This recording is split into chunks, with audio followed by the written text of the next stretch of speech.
Good morning. Good morning. क्या आज बच्चे हैं नहीं, सिर्फ 6 बच्चे हैं। मैडम आज वर्षा का मौसम काफी है, इस वजह से नेट नहीं आ रहा।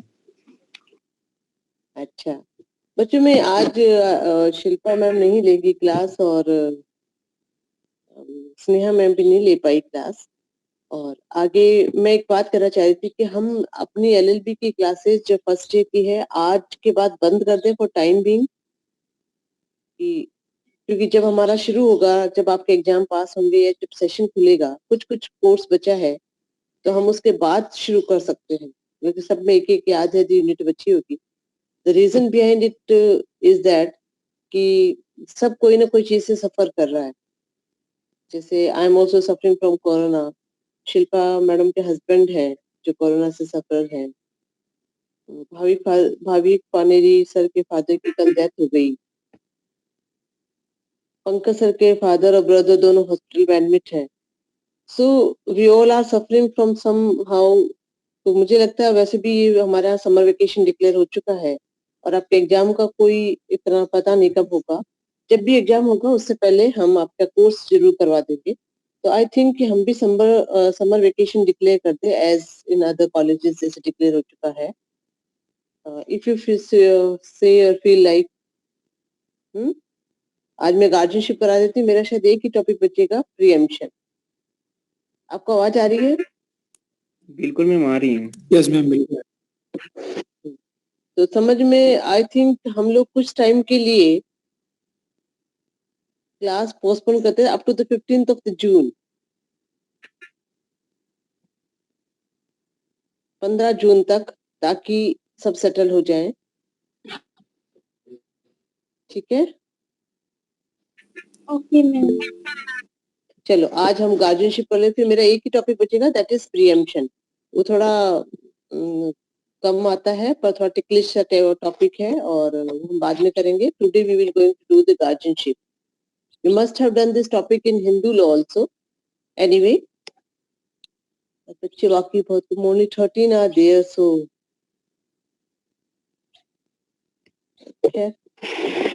let's start. As the guardianship name itself indicate, guardianship मतलब हिंदी में से कहते हैं संरक्षकता। What is the definition of guardianship? हम जानते हैं गार्जियनशिप में संरक्षक जो हमारी देखभाल करता है, ये एक लेमन डेफिनेशन है। But as per the guardian and ward act 1890, mind it, guardian and ward act संरक्षक तथा प्रतिपाल्य अधिनियम 1890 में जो संरक्षकता की डेफिनेशन है, जो गार्जियनशिप की डेफिनेशन, वो ये है कि अवयस्क के शरीर या उसकी संपत्ति, देखो दोनों बात कर रहा है, अवयस्क के शरीर या उसकी संपत्ति या अथवा उसके शरीर तथा उसकी संपत्ति दोनों की देखभाल करने वाला व्यक्ति, means a person having care of the person. कोई व्यक्ति किसी व्यक्ति मतलब किसी बच्चे की केयर करता है एज ए पर्सन, उसके एज ए पर्सन, और हिज प्रॉपर्टी और उसकी संपत्ति की, और बोथ मतलब either person as a person, either as a property, और बोथ जो है his person and property is known as a guardian. So this is definition given in the Guardian and Ward Act 1890. What is the age in, as we are doing it is in a Muslim law? So what is the age of the majority? So guardianship की अगर हम बात करते हैं तो इसमें age of majority is 18 year, और अगर गार्जियन एंड वार्ड एक्ट है तो है एज है 21 ईयर। तो 18 साल हम मेजोरिटी एज लेके चलेंगे, but 15 year is in marriage, Dover और डिवोर्स। इसमें 15 साल है, बाकी हम 18 साल लेके चलेंगे। Then how the guardian is appointed, हालांकि इतना इम्पोर्टेंट नहीं है, जस्ट टू मेक यू कि कैसे हम अपॉइंट करते हैं। तो गार्जियन कौन होता है, we understand, and now we can say how it is appointed. It is appointed as per the Guardian and Ward Act 1890 में जो रूल्स और रेगुलेशन दिए गए हैं, जो रूल्स दिए गए हैं, उसके अनुसार जो है गार्जियन को अपॉइंट किया जाता है। And it is given in under section 17 of the guardian and ward act 1890. संरक्षक तथा प्रतिपाल्य अधिनियम 1890 के सेक्शन 17 में जो है गार्जियन अपॉइंट करने के तरीके दिए गए हैं। किसको अपॉइंट किया जाता है, गार्जियन अपॉइंट करते वक्त कोर्ट क्या क्या ध्यान रखेगा। कोर्ट जब भी गार्जियन अपॉइंट करता है वो वेलफेयर ऑफ द माइनर का ध्यान रखना है। सबसे पहले जो उसको ध्यान रखना है that is the welfare of the child, then age, sex, religion of the minor, minor किस एज का है, किस सेक्स का है और क्या उसका रिलीजन है, उसको भी कंसिडर किया जाता है। And most important the character and the capacity of that guardian, character, उसकी कैपेसिटी और उसकी नियरनेस को देखा जाएगा। कई बार माता पिता की इच्छा as per the will of the mother and father guardian appoint किया जाता है। गार्जियन कोई रिलेटिव, पास्ट या दूर का कोई रिलेटिव हो सकता है। एंड प्रेफरेंस, कई बार जो है बच्चा बड़ा होता है, then preference will be given to the interest of the child. अगर बच्चा बड़ा है और वो कह सकता है, वो बता सकता है अपनी प्रेफरेंस, तो वो कह सकता है मैं इसको ये गार्जियन चाहिए, तो कोर्ट उसको भी कंसिडर करे। These are the some point which court take under consideration while appointing the guardian. The most important question जो आता है हमेशा गार्जियनशिप में, अगर आता है क्वेश्चन, तो वो आता है who is guardian and kinds of guardianship. तो मुस्लिम लॉ में जो है गार्जियनशिप को अगर हम देखें तो वो 3 प्रकार की होती है। There are 3 types of guardianship. Main questions जो क्या होता है बच्चों की, मैंने बताया था आपको, हर एक सब्जेक्ट का अपना एक क्वेश्चन फॉर्मेशन होता है। तो इसमें जो ज्यादातर आता है बड़े क्वेश्चन में 2 या 3 2 क्वेश्चन ज्यादातर बड़े बनते हैं, काइंड ऑफ गार्जियनशिप। और काइंड ऑफ गार्जियनशिप पे किसी एक गार्जियनशिप पे बहुत ज्यादा बड़ा क्वेश्चन पूछ लिया जाता है। और दूसरा जो पूछा जाता है शॉर्ट नोट बहुत ज्यादा आते हैं। इसके शॉर्ट नोट्स का, क्योंकि इसमें बहुत सारी वेरिएशंस है, तो शॉर्ट नोट बहुत ज्यादा बन जाते हैं। And I tell you while reading कि कौन कौन से फुल क्वेश्चन आते हैं, कौन कौन से शॉर्ट नोट आते हैं। तो सबसे मेन जो क्वेश्चन है, what is guardianship, what do you mean by guardianship and the kinds of guardianship. In Muslim law there are 3 types of guardianship we can say. अब ये बहुत ढंग से सुनना बच्चों, हिंदू लॉ में भी आपने गार्जियनशिप पढ़ा होगा, उसमें भी 3 तरह के गार्जियनशिप थे, बट थोड़ा सा यहाँ पे डिफरेंट है।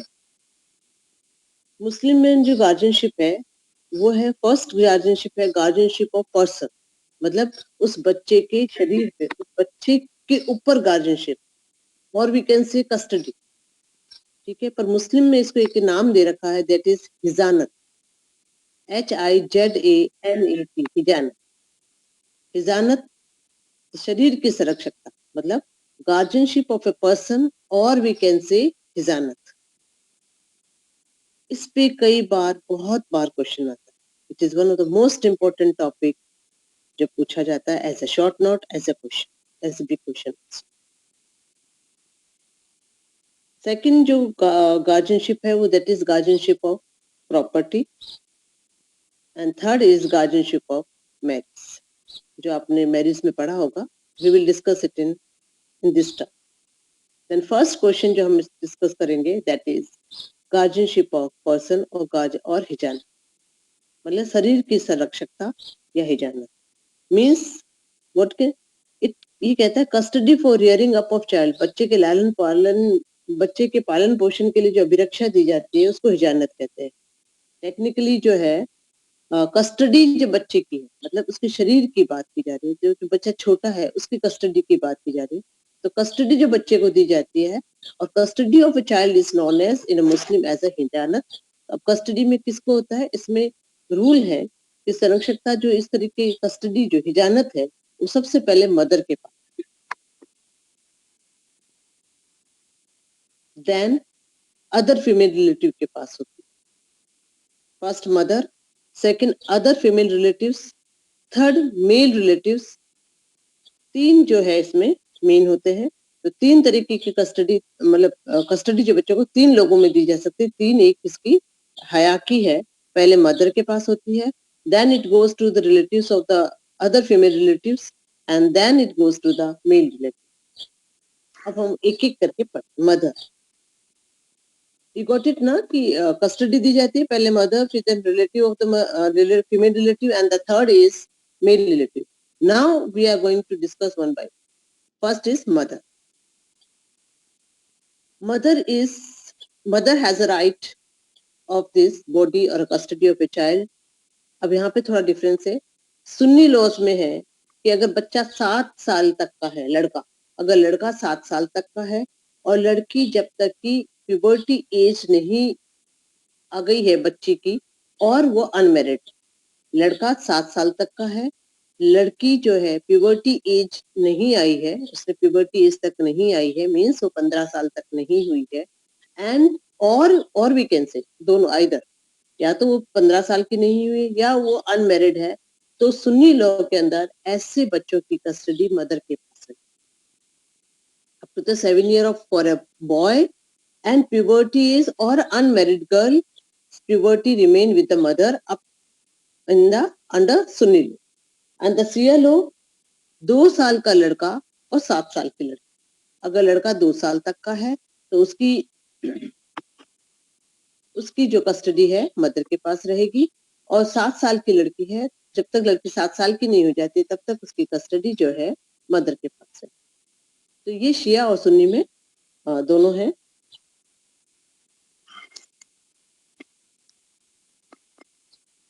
कस्टडी में यह है कि अब what is the nature of the custody.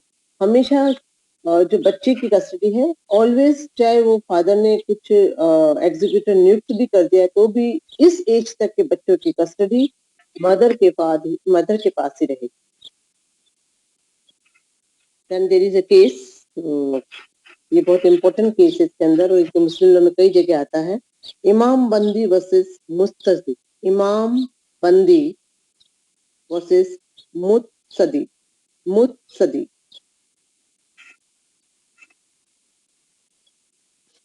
इसमें कहा था कि मदर जो बच्चे के सेक्स के आधार पर और एज के आधार पर एक पर्टिकुलर टाइम तक जो है उसकी कस्टडी रखती है, एक उसको कस्टडी है, but she is not a natural guardian. Mind it well. Mother जो है कस्टडी रखती है बच्चे की एक पर्टिकुलर एज और पर्टिकुलर सेक्स के चाइल्ड की, but she is not a natural guardian. She is only the caretaker of a child of a particular time. तो हिजानत जो है सिर्फ शरीर की कस्टडी के लिए है. It is not regarding to the guardianship. जैसे फॉर एन एग्जाम्पल अगर हम कहें कि छोटे बच्चे के लिए कुछ करना है, मान लो 7 साल तक की लड़की है, इसको एज एग्जाम्पल ऐसे समझे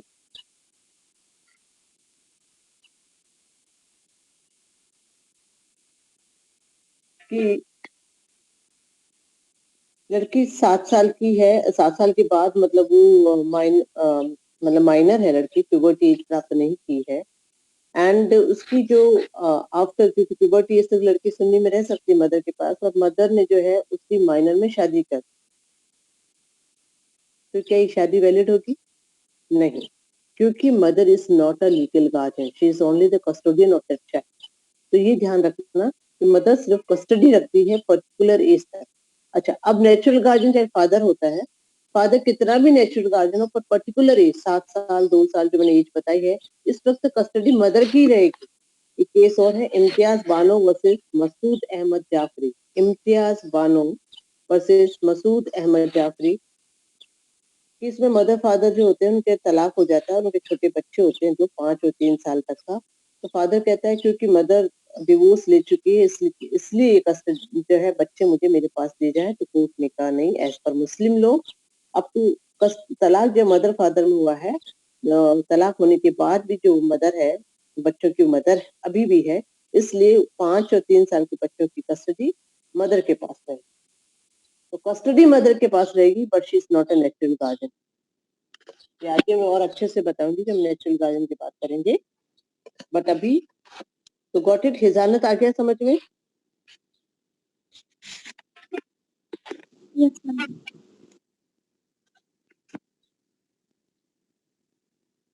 देन अभी आगे और ऊपर कहते हैं, अभी तो मदर की बात है. अब now we come to the point of illegal illegitimate minor. Illegitimate minor में कस्टडी, ऑफकोर्स कस्टडी ही पूरी बच्चे के जो है ही है मदर के पास, उसका फादर लीगल गार्जियन नहीं होता, mother is only the legal guardian. तो इलेजिटिमेट चाइल्ड की कस्टडी और गार्जियनशिप दोनों जो है मदर के पास होती है। इसमें केस है गौहर बेगम वर्सेस नजमा बेगम। गौहर बेगम वर्सेस नजमा बेगम। इस केस में ये दोनों जो है क्या कहते हैं डांस करने वाली लेडीज थी, और ये अलग सा केस है। खैर केस में कुछ नाम लिखे और आप वो लिखें। इसमें जो है उच्चतम न्यायालय ने कह दिया था जिसको है कि गौहर जो बेगम एक बच्ची की माँ होती है, जो किसी के साथ रिलेशनशिप में होती है फिर बच्चा हो जाता है, तो ये बच्चा जो गौहर बेगम का जो बच्चा होता है वो इलेजिटिमेट चाइल्ड होती है, लड़की होती है। तो कोर्ट कहता है कि इलेजिटिमेट चाइल्ड है, इसलिए मदर के पास इसकी कस्टडी रहेगी और मदर इसकी गार्जियन रहेगी। अब है कि मदर नहीं हो बच्ची तो कस्टडी किसे दी जाएगी? देखो पहले मदर के पास जाएगी कस्टडी। मैंने एक एज फैक्टर बताया 7 साल, प्यूबर्टी एज 2 साल, 7 साल, ये याद रखना। तो इतने बच्चे जो बड़े हो जाते हैं इनकी कस्टडी सबसे पहले मदर के पास जाएगी। सेकंड, अगर मदर नहीं है तो ये कस्टडी अदर फीमेल रिलेटिव्स के पास है। अदर फीमेल रिलेटिव्स कौन कौन सी हो सकती है? Mothers mothers, fathers mothers, mothers grandmothers, ये पूरी एक लिस्ट होगी आपकी बुक में। आप 4-5 नाम याद, मतलब जो भी है, सारी sister, uterine sister, daughter of full sister, it's a whole list. तो सारे जो दूसरे रिलेटिव्स है जो प्रोहिबिटेड डिग्री में आती है इसकी मदर, वो सारी की सारी फीमेल जो है उनके पास कस्टडी है। अगर फीमेल भी कोई रिलेटिव नहीं है, मदर नहीं है, फीमेल रिलेटिव भी नहीं है, then it come to the custody, then it come to male relative. Male relative जो है सबसे पहले जो है फादर के पास जाएगी, फिर उसके जो है ग्रैंडफादर के पास जाएगी, फिर उसके फुल ब्रदर के पास जाएगी, and then goes to the other चाचा ताऊ जो उसकी प्रोविडेंट डिग्री में आते हैं। तो पहले father, grandfather, brother, and then goes to the other. पर इसमें ये ध्यान रखना है कि कभी भी लड़की, अविवाहित लड़की जो होती है या प्यूबर्टी एज ले है, कोई भी जो पुरुष है तब जब तक वो प्रोहिबिटेड डिग्री में नहीं आता, लड़की की तो फिर भी दी जा सकती है किसी को कस्टडी, पर लड़की की कभी भी ऐसे आदमी को नहीं दी जाएगी कस्टडी जो उसकी प्रोहिबिटेड डिग्री में नहीं आता है। जिस मेल को उसकी कस्टडी दी जाएगी, he should come under prohibited degree. So these are the person who take care of the body of a child, mother, other relative and father, मतलब मेल रिलेटिव, ये 3 है इस तरह से। अब अगर मान लो कस्टडी, कई बार कस्टडी होती है पर कई बार डिस्क्वालीफाई भी होते हैं, कई कारण आते हैं। कई बार आता है what are the disqualification of the guardian of a body. तो डिस्क्वालिफिकेशन, अगर वो मदर है तो वो डिस्क्वालीफाई क्यों होगी? एडल्ट्री के, अगर इमोरल कैरेक्टर है उसका, उसने किसी प्रोहिबिटेड डिग्री के बियॉन्ड किसी से शादी कर ली है, वो दूर रहती है, अपने बच्चे की देखभाल नहीं करती, तो these are the some reason कि उसको कस्टडी नहीं दी जा सकती। और आदमियों के अंदर की कई बार डिस्क्वालीफाई कौन होता है? जो उसका प्रोहिबिटेड डिग्री में नहीं होता बच्चे के ज्यादातर, और या फिर वो प्रोफिलिगेट होता है या दुराचारी होता है। तो ये सब जो है उसके डिस्क्वालिफिकेशन। अब एक आता है गार्जियनशिप, चलो मैं आगे बढ़ाता हूँ। पति के संबंध, अगर माइनर वाइफ है तो उसका गार्जियन कौन होगा? माइनर वाइफ है, she has not attended the age of, तो ऐसे में जो कहते हैं, मतलब माइनर वाइफ का कई बार क्वेश्चन आता है। माइनर वाइफ हालांकि आगे भी आएगा, मैं अब यही बता दूं। माइनर वाइफ अगर है तो उसकी एज, जब तक वो प्यूबर्टी एज प्राप्त नहीं कर लेती तब तक, और प्यूबर्टी और जो है मैरिज कंज्यूमेट नहीं हो जाती तब तक उसकी गार्जियन उसकी मदर रहेगी, उसके बाद उसका हस्बैंड हो जाता है।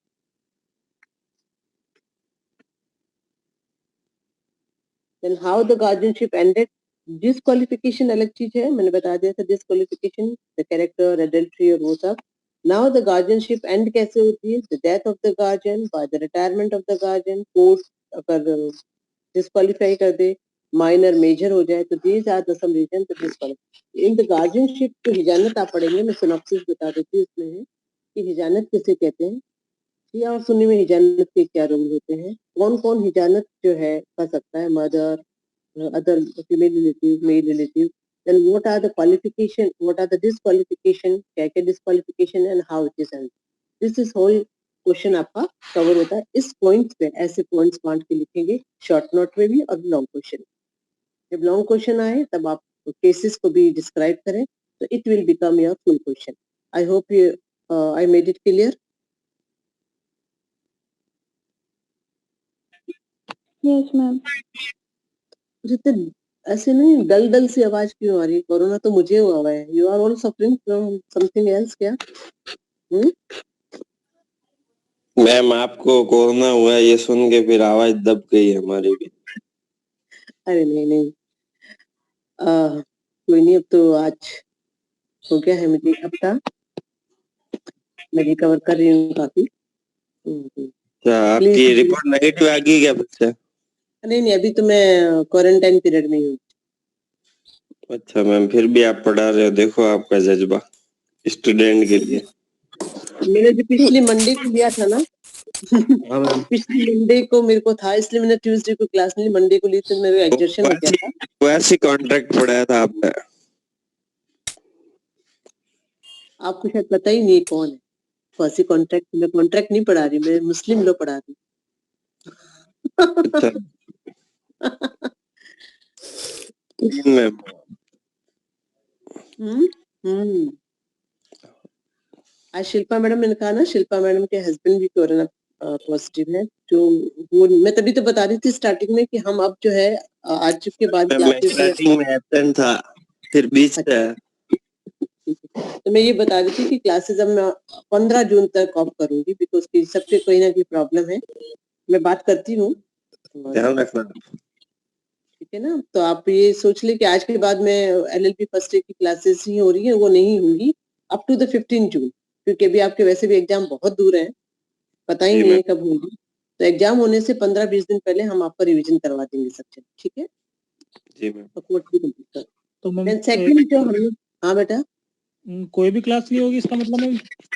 नहीं हाँ नहीं, जो हो रही है वो तो होगी ना। नहीं नहीं नहीं, कोई नहीं क्लास होगी। सारी क्लासेस डिटेंड हो जाएंगी यस मैम? अच्छा, हाँ सारी classes, because all over suffering from somehow, और मतलब अभी समर वेकेशन भी हो गया, तो फिर मेरे टीचर्स को ये लगता है ना, समर वेकेशन तो है ही नहीं, उनको क्लास करवानी ही पड़ती है। सिर्फ लॉ में क्लासेस चल रही, बाकी कहीं क्लासेस है चल नहीं रही है। मैम स्नेहा मैम का कल 8 बजे 8:30 बजे से क्लास होगी, तो कल होगी या नहीं होगी फिर मैम, थोड़ा डाउट है।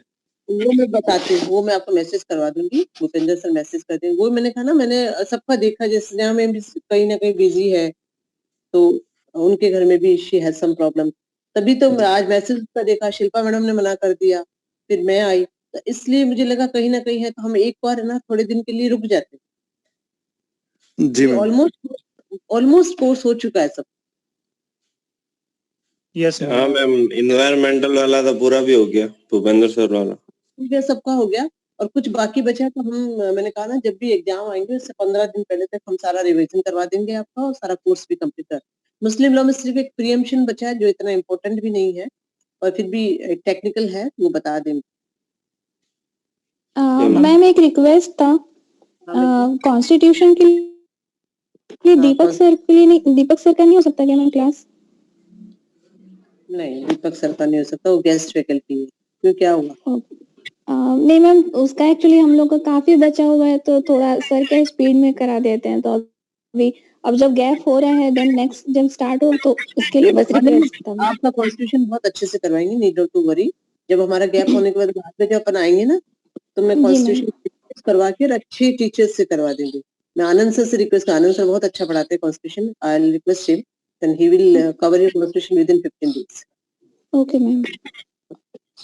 मैम कब तक बंद रहेंगी क्लासेस में? 15 जून तक बंद रहेगी ना? Okay ma'am. I think there is no problem. No ma'am, no problem.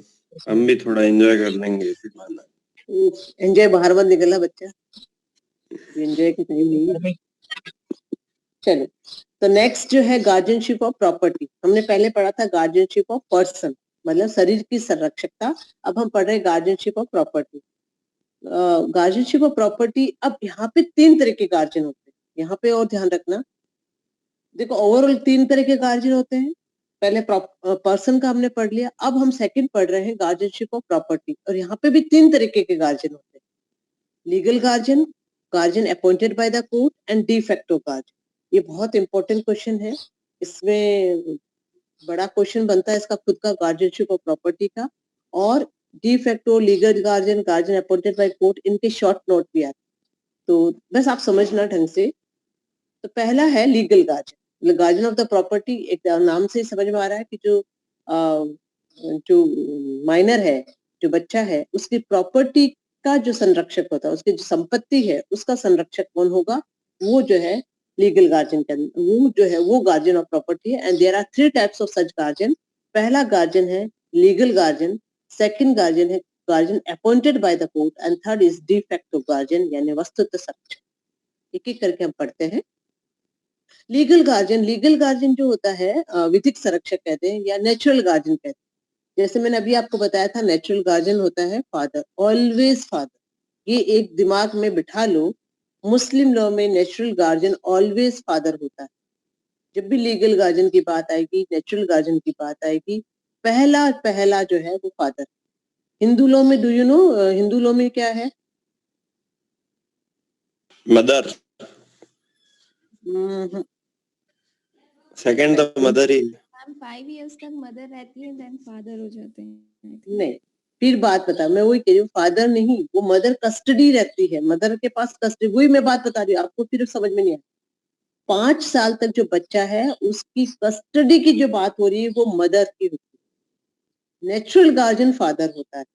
जो इंडियन जो गार्जियनशिप एक्ट है 1956 वाला, उसके अंतर्गत सेक्शन 6 ये कहता है पहले फादर होगा फिर मदर होगी। तो फर्स्ट फादर है, सेकंड। तो ये एक इसको काफी जो है क्वेश्चन भी किया गया कोर्ट में, इसको चैलेंज भी किया गया, और इसमें केस आया था, बहुत इंपॉर्टेंट, बहुत लैंडमार्क केस है। हालांकि चेंजेस होने चाहिए, अभी तक हुए नहीं, पर होंगे, इसमें अमेंडमेंट होगा। लैंडमार्क केस था Gita Hariharan versus Reserve Bank of India. Gita Hariharan का केस आया था, जिसमें कहा था मदर फादर के होते हुए भी लीगल गार्जियन हो सकती है। अभी अमेंडमेंट नहीं हुआ, पर ये जो है अथॉरिटी आ गई है कि mother is also legal guardian, mother is also natural guardian of a child. वो सिर्फ कस्टडी नहीं होगी, वो उसकी नेचुरल गार्जियन की।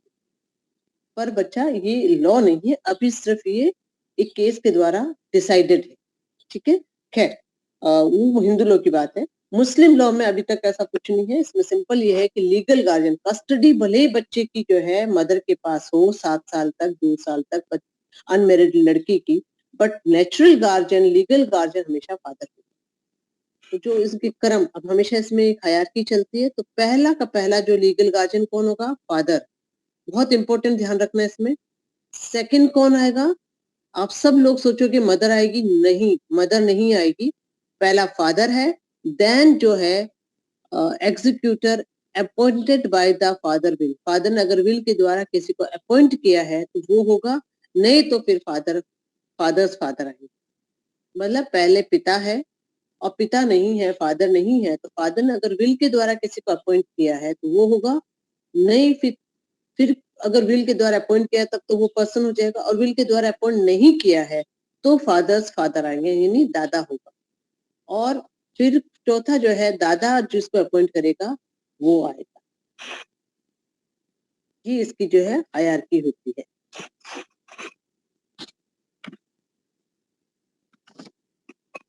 Got it? तो दीज आर द 4 कि इसमें जो है इस तरह से, और इसको जो ये विल के द्वारा अपॉइंट करते हैं गार्जियन को, इसको टेस्टामेंट्री गार्जियन भी कहते हैं। These are also known as testamentary, यानी वसीयती संरक्षक भी कहते हैं। और शिया में जो कहते हैं कि हमेशा पिता होगा, और पिता के बाद जो है दादा होगा, उसके बाद कौन होगा? उसमें संरक्षक जो है वसीयती संरक्षक की बात नहीं आती। सुन्नी में वसीयती संरक्षक की बात आती है, टेस्टामेंट्री गार्जियन की बात आती है, बट शिया में फादर एंड फादर के बाद ग्रैंडफादर, उसके अलावा नहीं होता। देयर आर डिफरेंट व्यूज, पर हम इतना याद रखेंगे, फादर और ग्रैंडफादर शिया में होता है, कोई एग्जीक्यूटिव जो है टेस्टामेंटरी गार्जियन नहीं होता। पावर क्या होती है लीगल गार्जियन की? लीगल गार्जियन की पावर जो है कि वो मतलब मेन जो पावर है लीगल गार्जियन की कि बच्चे की देखभाल करता है, आपको वो तो उसमें ही हो गया। बट दो जो पावर इसमें है, क्योंकि हमने प्रॉपर्टी से संबंधित बात कर रहे हैं, तो लीगल गार्जियन जो है उसकी प्रॉपर्टी की लुक आफ्टर करेगा। प्रॉपर्टी कैसी होगी? दो तरीके हो सकती है, मूवेबल और इमूवेबल प्रॉपर्टी, चल और अचल संपत्ति। तो मूवेबल प्रॉपर्टी का सारा लेखा जोखा अकाउंट जो है लीगल गार्जियन रखेगा अपने बच्चे की। अब आप सोचोगे कि अगर आप यूं देखोगे तो आपको नहीं समझ आएगा, क्या पापा ही तो है, सब कुछ देखते हैं घर में? ऐसा नहीं। मान लो किसी बच्चे को अपने दादा से, नाना से, कहीं और से प्रॉपर्टी मिली है, तो वो प्रॉपर्टी भी जो है उस माइनर की है और वो प्रॉपर्टी की देख रेख उसका लीगल गार्जियन करेगा। तो लीगल गार्जियन हमेशा उसकी जो मूवेबल प्रॉपर्टी उसका अकाउंट रखेगा, उसके ध्यान रखेगा, और अगर कहीं जरूरत पड़ी भोजन वस्त्र या उसके लालन पालन में कहीं खर्च करने की, तो वो उसको खर्च भी कर सकता है, उसको बेच भी सकता है, उसको गिरवी भी रख सकता है। पर उसका जो ये सब कुछ काम है ऐसा होना चाहिए जो एक ऑर्डनरी समझदार व्यक्ति करता है, यानी एक ऑर्डनरी दूरदर्शिता, एक दूरदर्शितापूर्ण व्यक्ति कैसे अपने अपने लिए खर्च कर सकता है अपने बच्चे के लिए, वैसे ही उस प्रॉपर्टी की देखरेख वो लीगल गार्जियन करेगा। Then second is related to the property immovable property. पहले मूवेबल प्रॉपर्टी थी, उसकी बिल्कुल अकाउंट रखेगा, सब कुछ कैसे करेगा? एक नॉर्मल समझदार आदमी के जरिए उसका खर्च करेगा, ऐसा नहीं कि अंधाधुंध खर्च कर दिया और उसका कोई हिसाब किताब भी नहीं होगा। सेकंड जो है इमूवेबल प्रॉपर्टी। इमूवेबल प्रॉपर्टी का जो है लीगल गार्जियन पूरी तरह से जो है अपने वार्ड की जो प्रॉपर्टी, अपने बच्चे की जो प्रॉपर्टी है उसका पूरा उस पर हक है, उसको वो बेच भी सकता है, मोर्टगेज भी कर सकता है, परंतु उससे उसको माइनर को फायदा होना चाहिए, यानी उसे या तो प्रॉपर्टी का मूल्य कहीं दुगना मिल रहा हो, उसको भरण पोषण के लिए कहीं आवश्यकता है, कहीं जो मृत व्यक्ति है, मान लो उसको नाना से प्रॉपर्टी मिली और नाना की कोई डेब्ट्स थे, कोई ऋण बाकी थे, तो उस ऋण को चुकाना हो, तो ऐसे में वो प्रॉपर्टी बेच सकता है। पर वो ऐसे नहीं करेगा कि खर्च से मतलब अधिक खर्च कर दे। अगर प्रॉपर्टी कहीं डिस्ट्रॉय हो रही हो, डिके हो रही हो, तो उसको कर सकता है, मतलब वेलफेयर ऑफ द चाइल्ड के लिए उस प्रॉपर्टी को वो खर्च बेच सकता है और वैसे वो प्रॉपर्टी की देख रेख करेगा। बट एक बात है कि वो एक और बात है कि क्या लीगल गार्जियन अपने बच्चे के लिए प्रॉपर्टी को खरीद सकता है? बेच तो सकता है, हमने बात की, क्या वो खरीद भी सकता है on the behalf of the child? अपने बच्चे की तरफ से वो प्रॉपर्टी को खरीद सकता है, सेल डीड कर सकता है?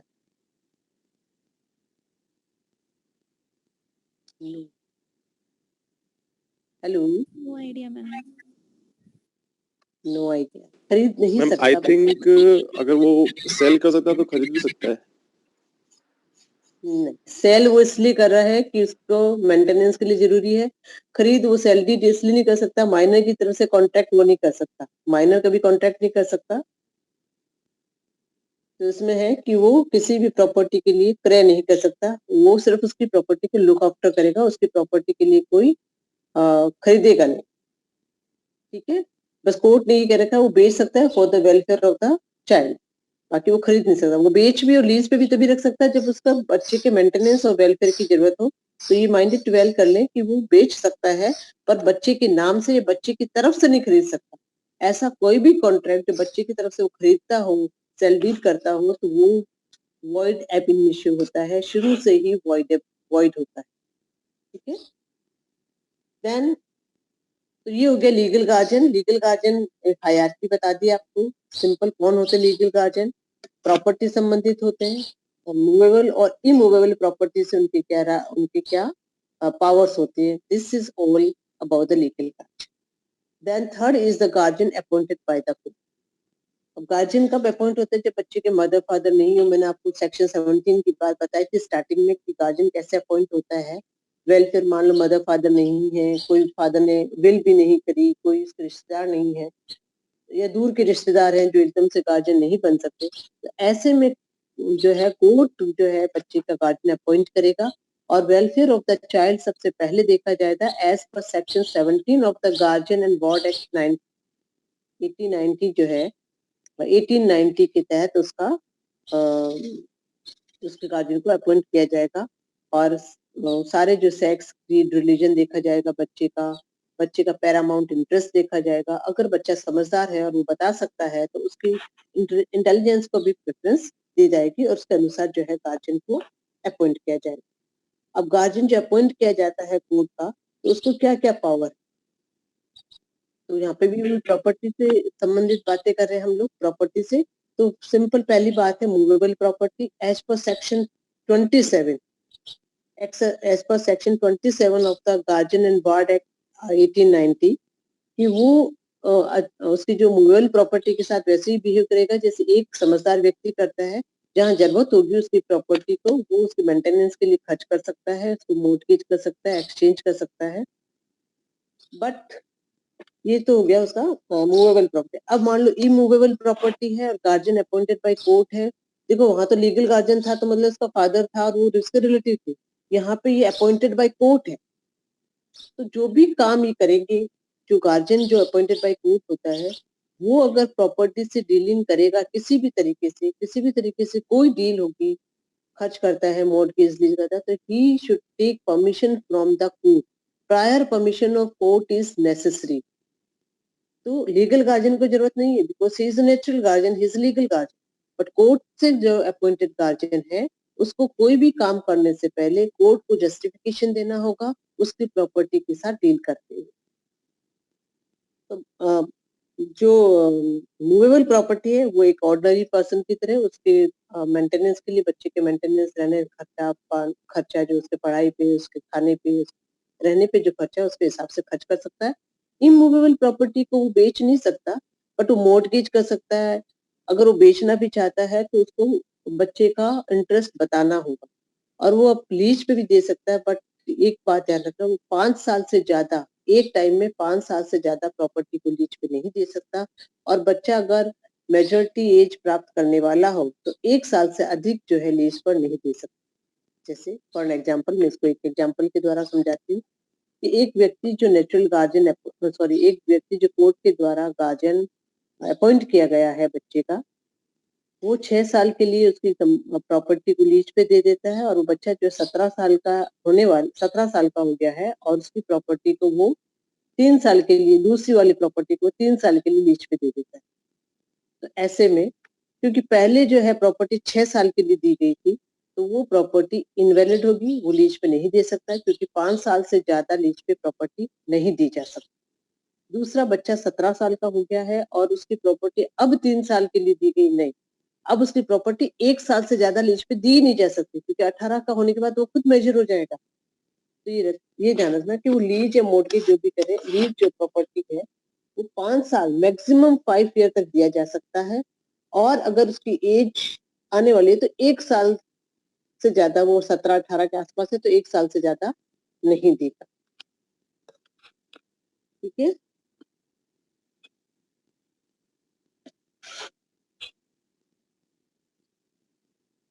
कुछ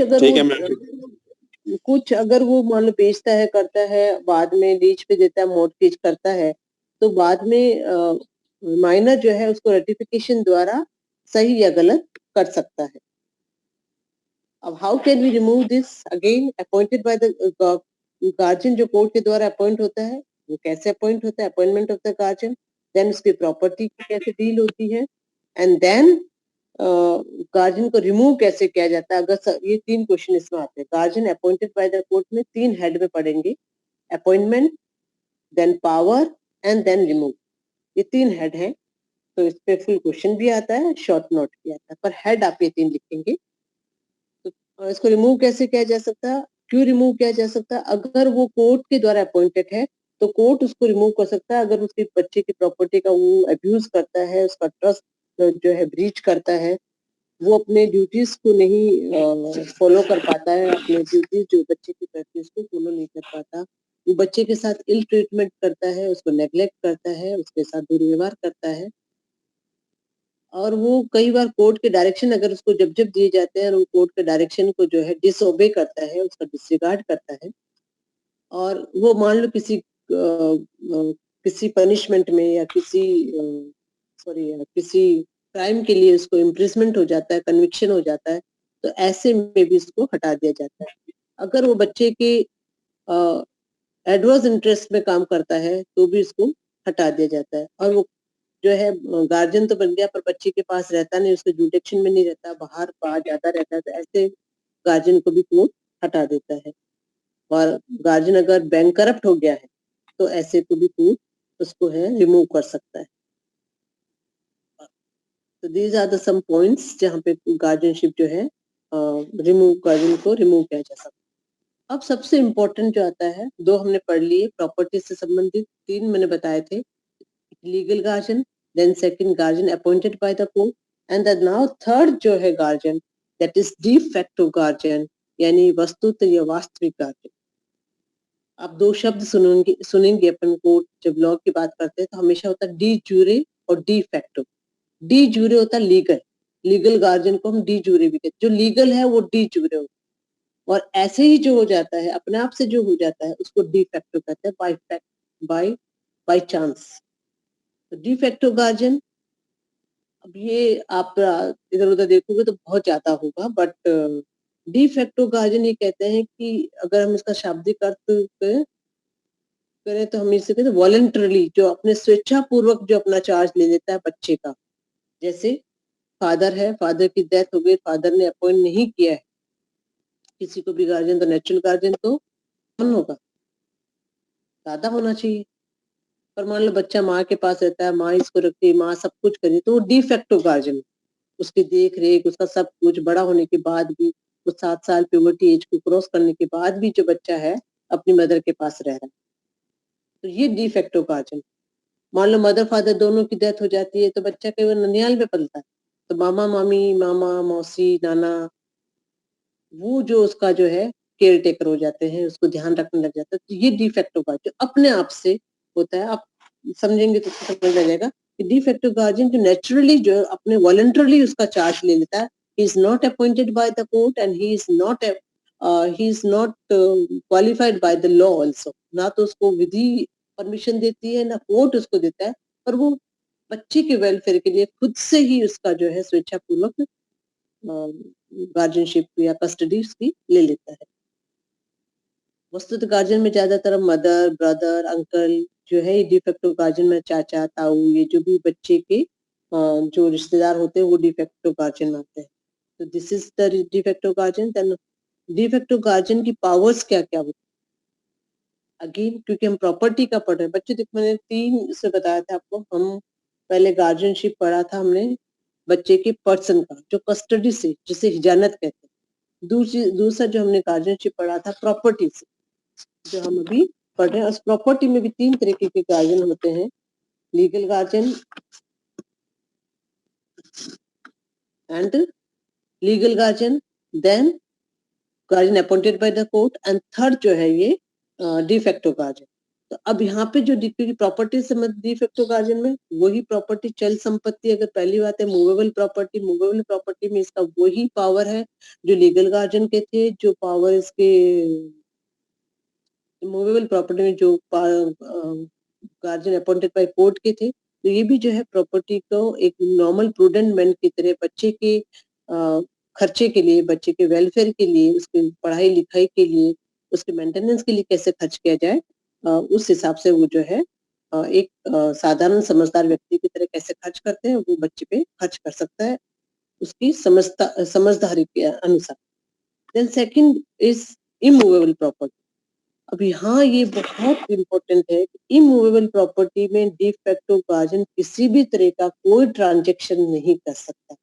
डी फैक्टो गार्जियन लॉ जो है ये प्रोवाइड करता है कि लीगल गार्जियन कर सकता था, डी फैक्टो गार्जियन में गार्जियन अपॉइंटेड बाय कोर्ट कर सकता with the permission of the court, but यहाँ पे डी फैक्टो गार्जियन किसी भी सूरत में किसी भी तरह का कोई ट्रांजैक्शन नहीं कर सकता, कोई मॉर्गेज नहीं, कोई उसको बेच नहीं सकता, कोई लीज नहीं रख सकता, किसी भी तरह का जो माइनर की प्रॉपर्टी है उसके साथ कोई किसी भी तरह का जो है ट्रांजैक्शन नहीं होगा, हस्तांतरण नहीं होगा। अगर वो करता है तो ये जो ट्रांजैक्शन है वॉइड एब इनिशियो होता है। वॉइड एब इनिशियो मतलब शुरू से ही void, void by the start only, शुरू से ही शून्य होता है। इसमें केस है इमाम बंदी वर्सेस, मैंने पहले भी बताया था, इमाम बंदी वर्सेस मुत्सदी। इस केस में ये होता है कि एक मुस्लिम होता है जो काफी रईस होता है और उसकी वो अपने पीछे 3 विधवा छोड़ के मरता है। उसमें से एक विधवा होती है जोहरा बेगम। तो जोहरा बेगम के 3 बच्चे होते हैं। तो जोहरा बेगम जो है अपने अपने हिस्से का और अपने बच्चों का हिस्से का, क्योंकि फादर मरा तो उसके बाद प्रॉपर्टी जो इनहेरिट हुई है सक्सेशन में, तो अपने और अपने बच्चे के हिस्से जो है ट्रांजेक्शन वो किसी व्यक्ति को बेच देती है। और उसमें जो म्यूटेशन की बात आती है तो दूसरों का भी मतलब दूसरों की हाँ जरूरी होती है। तो ऐसे में जो दूसरी विधवाएं और बच्चे होते हैं उन्होंने कहा कि ये ट्रांजेक्शन ही गलत है, ट्रांजेक्शन नहीं हो सकता, कोर्ट में चैलेंज किया जाता है। तो कोर्ट ही कहता है चूंकि जोहरा बेगम बच्चों की नेचुरल गार्जियन नहीं है, वो डिफेक्टो गार्जियन है, इसलिए ये जो ट्रांजेक्शन उसने किया है बच्चों की संपत्ति का वो वॉइड है, वो शून्य है। ठीक है, उसका जो ट्रांजेक्शन है उसकी अपनी प्रॉपर्टी तक तो वैलिड है, पर बच्चों की प्रॉपर्टी तक जो है वॉइड है। इसी से संबंधित एक केस और है, झूलना प्रसाद वर्सेस राम राज प्रसाद। बच्चों ये केसेस मुझे अपने बुक्स में या मुझे जो पता है वो है, आप अगर पढ़ते हैं और आपको जो केस का नाम इजी लगता है और जिसके फैक्ट्स समझ में आके और जिसका आप बहुत अच्छे से लिख सकते हैं, आप वो केस ले सकते हैं। जरूरी नहीं है कि मैं जो बताऊंगी, कुछ लैंडमार्क केस होते हैं वो जरूर मैं आपको बताऊंगी। जैसे इमाम मंदी वैसे मुत्सदी जो है काफी इंपॉर्टेंट केसेस को लिख सकते हैं। बाकी दूसरे केसेस का कोई नहीं, जो आपको सही लगे, जो आपको याद हो अच्छे से आप वो केसेस लिख सकते हैं, पर ब्लफ मत करना। झूलना प्रसाद वर्सेस राम प्रसाद, इसमें भी ये है कि माँ ने जो अपने बच्चे की नाम जो संपत्ति थी वो किसी और को बेच दी थी। तो कोर्ट ने कहा कि ये प्रॉपर्टी, ये जो ट्रांजैक्शन है ये शून्य है, क्योंकि डिफेक्टो गार्जियन जो है वो ट्रांजैक्शन नहीं कर सकता।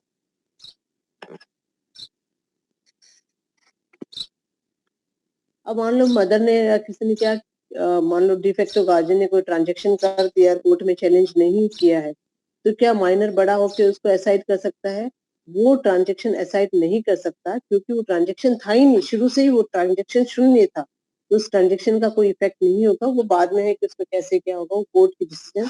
पर हम ये लॉ का एक रूल मान के चले कि transaction did by any alienation और transaction did by de facto guardian is void.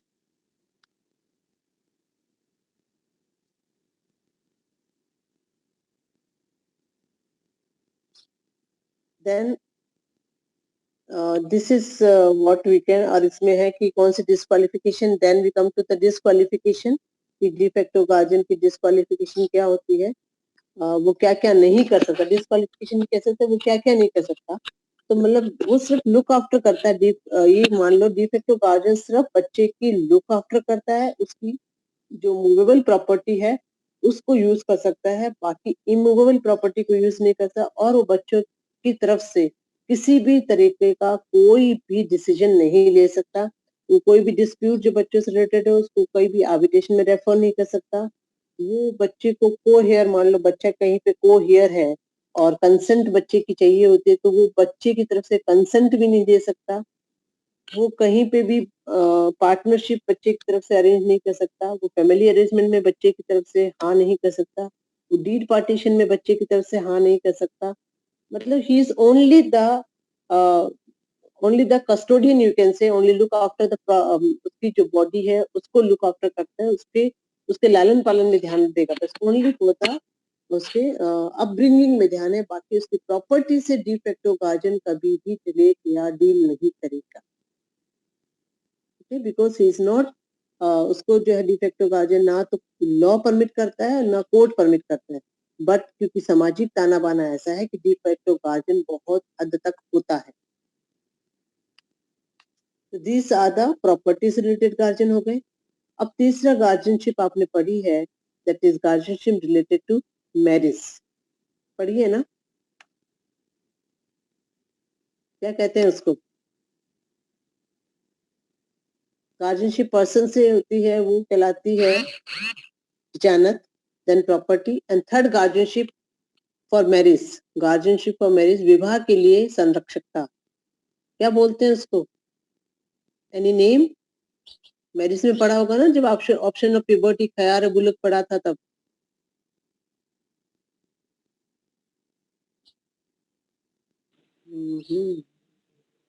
No idea.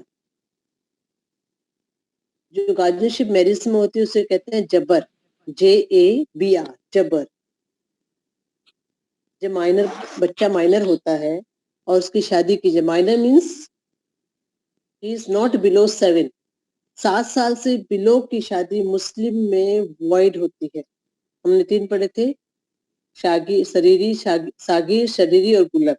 तो 7 ईयर से बिलो की जो शादी है, 7 साल से छोटे बच्चे की शादी मुस्लिम लॉ में वॉइड होती है, वो शादी नहीं होती। 7 साल और 15 साल के बीच की जो शादी है उसको जो है हम लोग माइनर जो बच्चे की शादी कहते हैं, जो प्यूबर्टी एज से पहले और 7 साल से ऊपर बीच की जो ये पीरियड है इसके अंदर।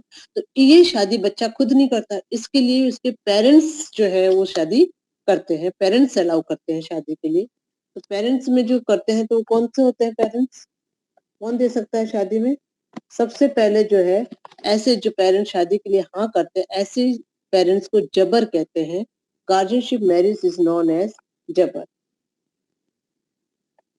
तो सबसे पहले अगर हम देखें इसके अंदर सुन्नी लॉ के अंदर कि who will consent to the marriage, first of all the marriage will be consented by the father only।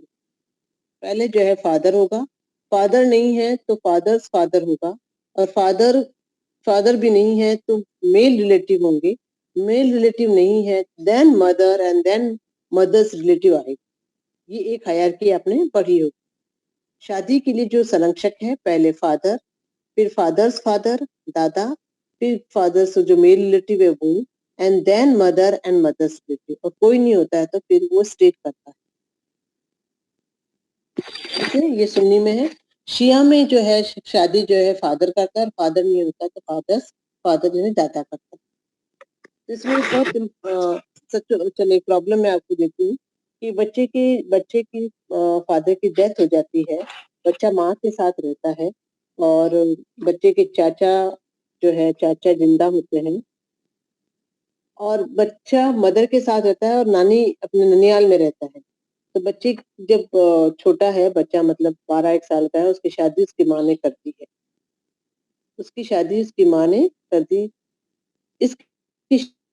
इस शादी की क्या वैलिडिटी रहेगी?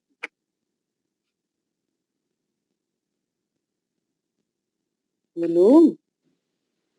मैम वैलिड नहीं होगी क्योंकि मम्मी के पास तो बाद में राइट आएगा ना, पहले चाचा का राइट होगा। एग्जैक्टली। तो क्योंकि हायरार्की में हमने पढ़ा था, क्योंकि चाचा अभी इसके जिंदा है, तो जो मदर जो है उसकी मैरिज नहीं कर सकती। तो ये मैरिज जो है इट इज नॉट वैलिड। अब यहाँ पे बहुत ज्यादा कंफ्यूजन है, कई इसको जो है इनवैलिड कहते हैं कि जो बाद में रेक्टिफाई करता है बच्चा तो हो जाएगा। कई जो जुरिस्ट है इसको वॉइड कहते हैं कि जो है उसके पास राइट ही नहीं था, मैरिज वॉइड होगी। है जो भी है, बट हम ये मान के चलते हैं this marriage is not valid. तो दीज आर द ये गार्जियनशिप का ही है।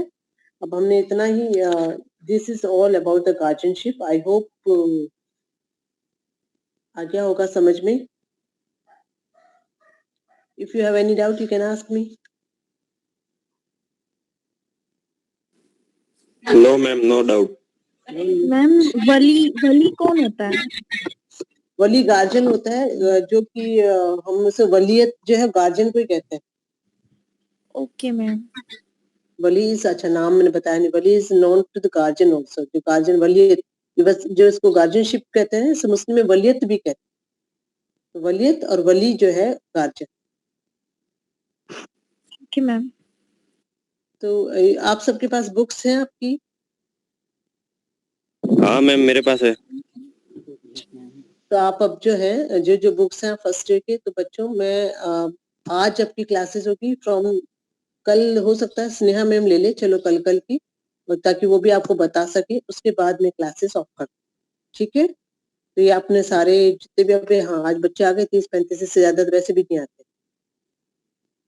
तो आप जो है हम लोग 15 जून तक में क्लासेस ऑफ कर रहे हैं, क्योंकि सारे टीचर्स जो है कहीं ना कहीं बिजी है मेरे, और वो टीचर भी अपनी समर वेकेशन देखना चाहते हैं। Okay, then all the best. If you have any problem regarding कभी भी, you can call me at any time. Okay. Thank you, ma'am. Take care. Get well soon. Thank you. Thank you. So nice of